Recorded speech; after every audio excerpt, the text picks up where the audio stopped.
ça y est, elle nous a rejoint, elle est avec nous, elle vient d'arriver. Je vous demande d'accueillir Sam Davis.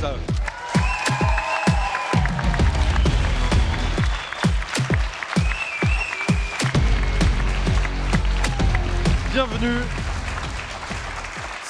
C'est pourtant pas une première, mais tu as vu la difficulté que vous avez à vous balader sur le village du Vendée Globe. On m'a dit elle est là, elle est à 20 mètres, 10 mètres, mais il y a des photos partout. Est-ce que tout va bien ? Oui, tu vas bien, je suis ravie d'être là. Et c'est vrai que ça fait énormément plaisir de voir autant de monde, parce qu'il y a 4 ans, c'était un peu différent avec le Covid. Et il y avait beaucoup moins de monde. Donc je pense que les gens, ils sont venus parce que ça fait 8 ans qu'on n'a pas eu un vrai village Vendée Globe, et ça fait beaucoup de plaisir de voir le monde et le partage. Mais oui, c'est vrai que ça... Il y a quelques embouteillages. C'est la 10e édition aussi, il faut le dire. C'est, regarde, le public, ambiance de dingue. Il y a du monde absolument partout. Les invités, je te présente pas Jean. Je pense que vous vous connaissez suffisamment. Est-ce que vous vous entendez bien entre skippers, ou est-ce que, comme dans certains sports, j'ai l'impression que c'est un sport où il y a moins de compètes qu'il y a. On va revenir évidemment, mais on sait qu'il y a une entraide et on est bien placé ici pour le savoir.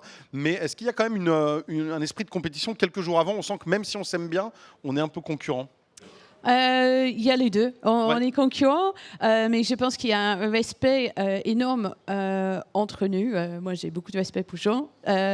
Tout ce qu'il a fait, c'est un des modèles du Vendée Globe avant que je l'ai fait. Et je pense qu'il y a aussi cette solidarité des marins. Déjà, d'arriver jusque-là, il faut monter un projet, il faut trouver les financements, il faut se qualifier, s'entraîner. Et donc, déjà, d'arriver là, en fait, on sait, tout le monde qui est là a donné énormément, donc il y a ce respect mutuel. Et dans un sens, on est tous un peu en train de faire quelque chose contre ou avec la force de la nature. Donc, moi, j'ai envie que tout le monde y arrive aussi. Donc, il y a, sens de marin. Compétition un peu, on peut le dire. N'aie pas peur de moi, non, j'ai dit plus amitié. C'est un petit monde, la course large. Mais tu as quand même envie de finir devant Jean, non? Ah bah oui, bien sûr. Évidemment, il y a quand même ce truc. Donc voilà, un prono ou pas pour cette année? Tu le sens comment? Tu es bien entraîné? On voit les images là en mer, justement, Initiative Cœur. Là, c'est toi, enfin c'est le bateau. Moi, j'imagine que c'est toi. Ah oui, c'est moi. Oui, c'est moi. Voilà. Sinon, tu t'es fait voler ton bateau. C'était juste il y a 3 semaines, je crois, au large d'Île-de-Groix. Et j'ai fait beaucoup d'entraînements comme ça dans du vent fort. Et là, dans les derniers 2 ans, 4 transatlantiques, 3 en solitaire. Et je suis hyper fière, j'ai fait les beaux résultats. Donc, j'ai beaucoup navigué.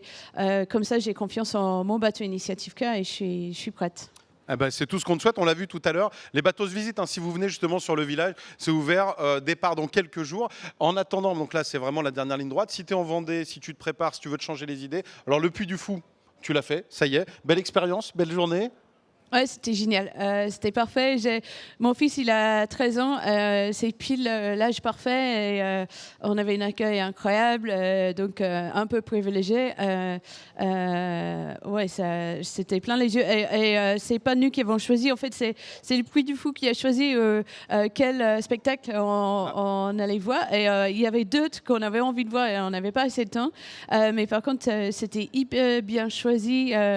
Les spectacles qu'on a vus, qu'on voit dans le film, pour ces deux petits garçons, c'était parfait. Donc on a eu une super journée. On a même dormi sur place. On a vu, ça se voit pas dans l'image, mais il y avait un magnifique spectacle de nuit aussi. Oui. Donc on est resté là pour ça. On a fait la journée entière et c'était top. Bon, si tu veux découvrir aussi, tu connais Oglis Park ou pas du tout? Ah oui. Ça y est, voilà, tu l'as testé aussi? Ah oui, j'ai fait. En fait, c'est Mickaël qui justement. Quand on m'a appelé pour venir faire quelque chose en Vendée, j'ai dit c'est dommage, je viens de faire camping, Open Park, Oglis Park, j'avais fait le total avec les toboggans qui fait complètement peur, où on finit avec le maillot de bain en string quand on arrive en bas et tout. C'est ça. On n'est pas obligé. Moi, je l'ai fait, c'est bien passé. Mais bon. J'ai fait avec mon fils, et c'était trop énorme. Mais qu'est-ce qu'on peut t'apprendre? Est-ce que tu connais la maison Royer?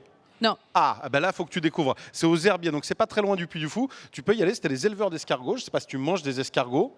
Je suis anglaise. En fait, en Angleterre, on dit que les Français ils mangent les choses qui, nous, on utilise pour faire peur aux enfants.